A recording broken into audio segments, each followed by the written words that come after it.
आज हम बात करेंगे नीट 24 के पीवाईक्यूज में नेक्स्ट क्वेश्चंस के बारे में। नेक्स्ट क्वेश्चन है, tropical region show greatest level of species richness. कि जो ट्रॉपिकल रीजन होता है वहां पे सबसे ज्यादा अमाउंट के अंदर क्या देखने को मिलता है, स्पीशीज रिचनेस देखने को मिलता है, ज्यादा नंबर में स्पीशीज देखने को मिलता है। फर्स्ट है, tropical latitude have remained relatively undisturbed for million of years, hence more time was available for species diversification।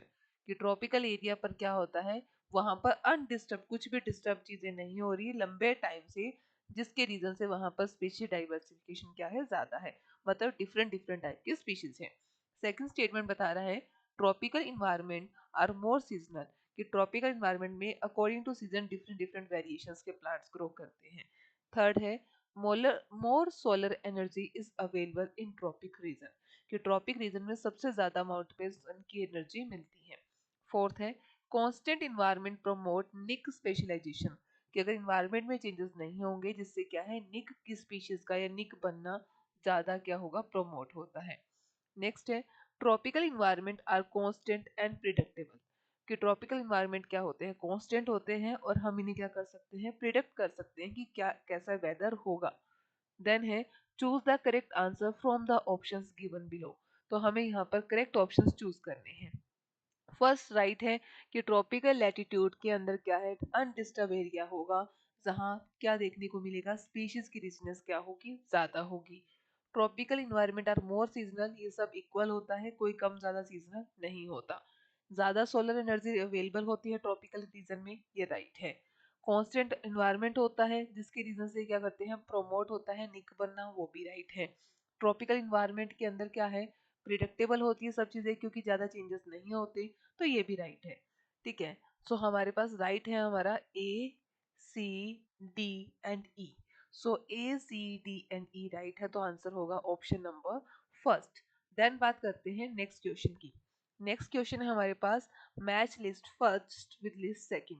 First में हमारे पास है nucleolus, centriole, leucoplast and Golgi apparatus. तो इसको हमने मैच करना है सेकंड लिस्ट के साथ। तो सेकंड लिस्ट में क्या दे रखे हैं, इनके फंक्शंस दे रखे हैं। फर्स्ट बात करते हैं निक्योलस। तो निक्योलस क्या है, निक्योलस की अगर हम बात करें तो निक्योलस क्या है, ये एक एक्टिव साइट है, राइट। तो ये एक्टिव साइट किसका है, ये एक्टिव साइट है राइबोसोमल आरएनए का। राइबोसोमल आरएनए यानी कि आरआरएनए का ये एक्टिव साइट है। सो ए का हमारे पास जो आंसर होगा वो होगा हमारा ऑप्शन नंबर थर्ड। बी की बात करते हैं सेंट्रियोल। तो सेंट्रियोल क्या है, सेंट्रियोल कार्ट व्हील की तरह काम करता है, कार्ट व्हील की तरह बिकॉज इसकी स्ट्रक्चर भी कुछ हमें कुछ ऐसा दिखाई देता है। ठीक है, 9+2 की जो अरेंजमेंट होती है उसमें। तो ये हमारा organization like a cart wheel, ये राइट होगा, यानी कि ऑप्शन नंबर सेकंड। ल्यूकोप्लास्ट क्या है, ल्यूकोप्लास्ट एक तरीके से कलरलेस प्लास्टिड होता है। तो जब ये कलरलेस प्लास्टिड है तो ये करता क्या है, तो ये करता है स्टोर, न्यूट्रिएंट्स को स्टोर करने का काम करता है। सो इसका ऑप्शन होगा फोर्थ। देन गोल्जी अपरेटस क्या करता है, ग्लाइकोलिपिड्स ग्लाइकोप्रोटीन बनाता है, यानी कि फर्स्ट। तो हमारा कॉम्बिनेशन बना 3241। सो 3241 कौन सा कॉम्बिनेशन है, 3241। सो 3241 कॉम्बिनेशन है ऑप्शन नंबर फोर्थ। तो हमारा जो राइट आंसर होगा वो होगा ऑप्शन नंबर फोर्थ। अब बात करते हैं नेक्स्ट क्वेश्चन की। नेक्स्ट क्वेश्चन है, identify the type of flower based on position of calyx, corolla and androecium with respect to the ovary from the given flower. तो हमारे पास ये जो हाईलाइटेड रीजन है ये है ओवेरी, इसमें ये जो हाईलाइटेड रीजन है ये है ओवेरी। अगर हम देखें तो यहाँ पर क्या सिचुएशन हमें दिखाई दे रही है, ठीक है। तो हम देखते हैं तो यहाँ पर अगर बात करते हैं हाइपो कब होता है, अगर ओवेरी क्या हो सुपीरियर तो होता है हाइपो। एपी कब होता है, अगर ओवेरी क्या हो पूरी की पूरी इंफीरियर, तब होता है एपी। अगर बात की जाए पेरीगाइनस, वो कब होता है, जब ओवेरी क्या हो हाफ सुपीरियर और हाफ क्या हो इंफीरियर, राइट। तो उसके हम क्या कहेंगे, उसे पेरीगाइनस। तो हमारे पास यहाँ पर देखा जाए तो ओवेरी ये है, लेकिन यहाँ से क्या है, ये उतनी बाहर है, थोड़ी अंदर है, इसमें भी इतनी अंदर है इतनी बाहर है, यानी कि दोनों ही कंडीशन कैसी है, पेरीगाइनस फ्लावर की है। सो पेरिगाइनस अगर दोनों ही है तो हमारे पास राइट आंसर होगा option number third, perigynous perigynous.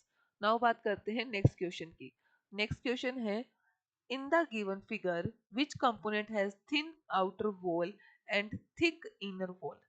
बाहर की ओर कैसी है, थिन वॉल हो, बाहर की ओर थिन, थिन क्या है, आउटर है, और इनर कैसी है, इनर है हमारे पास थिक। तो इनर थिक है वो कौन सी है, अगर बात करें ए है सब्सिडरी सेल्स, ये नहीं है। बी की बात करें तो बी का ये यहाँ पे नहीं है, ठीक है। सी की बात करें तो सी है गार्ड सेल्स, डी तो है ही स्टोमेटा, तो स्टोमेटा होने के चांसेस ही नहीं है। तो ये चांसेस किसके हैं, ये चांसेस है सी यानी कि गार्ड सेल का नेचर है कि गार्ड सेल क्या होती है, अंदर की ओर थिक होती है और बाहर की ओर थिन होती है। सो हमारा जो आंसर होगा ऑप्शन नंबर फोर्थ यानी कि सी रीजन जो है गार्ड सेल का वो। देन बात करते हैं next question, the cofactor of enzyme carboxypeptidase, कि कार्बोक्सीपेप्टाइडेज एंजाइम का कौन सा कोफैक्टर है। फर्स्ट है हमारे पास नियासिन। तो नियासिन क्या होता है, नियासिन है विटामिन बी 3 का प्रिकर्सर, जो यूज होता है एनएडी के अंदर, एनएडीपी के अंदर, यानी कि ये एक तरीके से को एंजाइम होता है, तो ये तो ऑप्शन नहीं हुआ। फिर बात करते हैं हमारा फ्लेविन, कि फ्लेविन क्या होता है। फ्लेविन की बात करें तो ये किससे है, ये होता है एफएडी के लिए होता है, एफएमएन के लिए होता है, यानी कि ये एक तरीके से प्रोस्थेटिक ग्रुप है, तो ये भी नहीं हुआ कि प्रोस्थेटिक ग्रुप भी हमसे नहीं है, तो ये नहीं है। हीम तो क्या है, आयरन ग्रुप है, पिगमेंट है, ये भी नहीं है। फोर्थ है हमारे पास जिंक, जो क्या है इसका राइट आंसर, कि जिंक क्या होता है, जिंक कार्बोक्सीपेप्टाइडेज के लिए क्या है, कोफैक्टर का काम करता है, राइट। अब बात करते हैं नेक्स्ट क्वेश्चन। नेक्स्ट क्वेश्चन है, identify the part of the seed, ये सीड के 4 पार्ट दे रखे हैं हमारे पास, चारों पार्ट्स में से given figure which is destinated to form root when the seed is germinated. तो कौन कौन सा पार्ट क्या क्या करता है, ठीक है।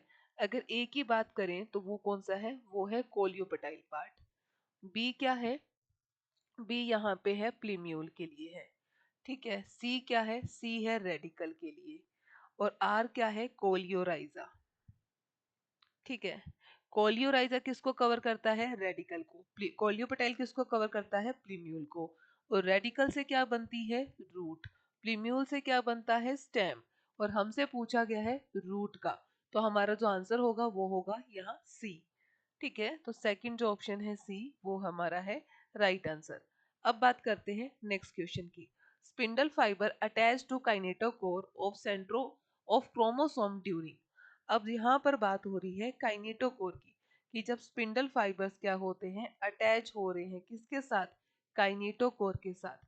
तो काइनेटोकोर होती क्या है, काइनेटोकोर एक डिस्क लाइक स्ट्रक्चर है जिससे क्रोमोसोम्स कुछ इस तरीके से दिखते हैं। ये क्या करती है, ये एक तरीके से असेंबल करती है सेंट्रोमियर को और अदर स्पिंडल फाइबर्स को, राइट। तो यहाँ अगर स्पिंडल फाइबर अटैच होते हैं काइनेटोकोर से, तो वो स्टेज हमें कहाँ देखने को मिलती है, सो वो स्टेज हमें देखने की तो मिलती है मेटाफेज के अंदर। कैसे, तो मेटाफेज डायग्राम कुछ इस तरीके से ड्रॉ कर लेते हैं, जहाँ ये हमारे पास स्पिंडल फाइबर्स है, यहाँ इस तरीके से अटैच्ड है क्रोमोसोम्स, यहाँ ऐसे, इस तरीके से यहाँ ऐसे ऐसे। तो यहाँ ये अटैच किससे है, ये अटैच है काइनेटोकोर से स्पिंडल फाइबर्स, ठीक है। तो हमारा आंसर होगा option number first, metaphase. Now बात करते हैं नेक्स्ट क्वेश्चन की। Given below are the two statement. First है statement first, chromosomes become gradually visible under light microscope during the leptotene stage. ये कंप्लीटली राइट है कि लैप्टोटीन स्टेज के अंदर क्रोमोसोम्स विजिबल होते हैं। सेकंड है, the beginning of diplotene stage is recognised by dissolution of synaptonemal complex. तो ये स्टेटमेंट भी राइट है कि जब डिप्लोटीन स्टेज स्टार्ट होती है तभी जो साइनेप्टोनॉर्मल कॉम्प्लेक्स है वो क्या होता है, टूट जाता है। देन यहाँ है, in the light of the above statement choose the correct answer from the option given below. तो हमें याद रखना है लैप्टोटीन के अंदर क्या होता है, क्रोमोसोम्स विजिबल होते हैं। तो क्रोमोसोम्स क्या है, विजिबल। अगर पूछते कि साइनेप्टोनॉर्मल कॉम्प्लेक्स बनता कब है, तो वो बनता है जाइगोटीन के अंदर। और ब्रेक कब होता है, तो वो ब्रेक होता है डिप्लोटीन के अंदर, ठीक है। तो हमारे पास दोनों स्टेटमेंट राइट है, so both statements are true, ये हमारा होगा राइट आंसर। नाउ बात करते हैं नेक्स्ट क्वेश्चन की। Given below are the two statement. First है parenchyma is living but collenchyma is dead tissue, कि पैरेन्काइमा लिविंग है, कोलेनकाइमा डेड है, बट ऐसा नहीं है। ठीक है, क्योंकि जो पैरेन्काइमा लिविंग है, कोलेनकाइमा भी लिविंग होता है, स्क्लेरेनकाइमा डेड होता है। स्टेटमेंट सेकंड है जिम्नोस्पर्म्स के अंदर lack xylem vessels but presence of xylem vessels is the characteristic of angiosperms. तो ये भी राइट है कि जिम्नोस्पर्म्स के अंदर जाइलम वेसल्स नहीं होती, बट एंजियोस्पर्म्स के अंदर वो प्रेजेंट होती है, तो ये भी राइट है। ठीक है, अगर यहाँ कोलेनकाइमा की जगह पे स्क्लेरेनकाइमा करते तो वो होता है डेड, बट कोलेनकाइमा क्या होता है, कोलेनकाइमा लिविंग टिश्यू होता है। सो स्टेटमेंट फर्स्ट रॉन्ग है, सेकंड ट्रू है। सो फर्स्ट रॉन्ग और सेकंड ट्रू है, तो यानी कि हमारा ऑप्शन नंबर थर्ड क्या है, राइट आंसर है। अब बात करते हैं नेक्स्ट क्वेश्चन की ओर। नेक्स्ट क्वेश्चन है these are regard as major cause of biodiversity loss. Biodiversity loss का जो मेजर कॉज है, मेजर रीजन है, वो क्या है। फर्स्ट ओवर एक्सप्लोटेशन, किसी चीज को हद से ज्यादा यूज कर लेना, वो भी है। को एक्सटिंक्शन, एक के साथ साथ दूसरी स्पीशीज का एक्सटिंक्ट हो जाना, वो भी राइट है। म्यूटेशन, म्यूटेशन कभी भी बायोडाइवर्सिटी के लॉस का रीजन नहीं है, म्यूटेशन से सडन चेंजेस आते हैं, नए ऑर्गेनिजम्स बनते हैं। ठीक है, तो म्यूटेशन तो बिल्कुल नहीं है। फोर्थ है habitat loss and fragmentation. Habitat loss and fragmentation का मतलब क्या है, जहां किसी भी बर्ड्स का या किसी भी ऑर्गेनिजम्स का घर था, आपने उसको तोड़ दिया, वहां पर फैक्ट्रियां बनाना स्टार्ट कर दिया, तो वहां की बायोडाइवर्सिटी तो खत्म हो ही जाएगी ना, तो ये भी राइट है। माइग्रेशन कोई रीजन नहीं है बायोडाइवर्सिटी के लॉस का। ठीक है, चूज द करेक्ट ऑप्शंस।